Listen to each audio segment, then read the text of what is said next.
The Marie Kondo method has been sweeping America and sweeping my office. Now, my office is sometimes messy, but not nearly this messy. I'm just trying to declutter. I'm trying to find what sparks joy in my life and get rid of all the extra.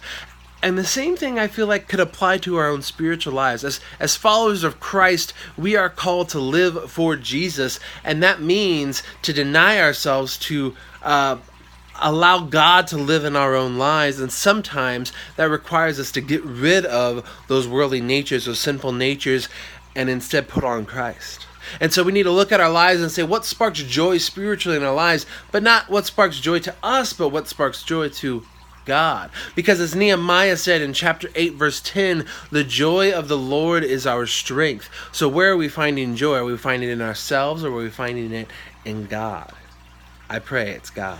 Now, as we begin to declutter our spiritual lives and find joy in God, one of the questions that might be asked is, where do we find God's joy? How can we know what is God's joy? And it reminds me of Marie Kondo's one of our other methods, which is about books. And she talks about how we need to do the same thing with our books, where we look at the book and we say, does this spark joy? Now, as ministers and preachers, I think anyone looking at this can know, and teachers even, books are a way of life. Books are knowledge. Books are answers.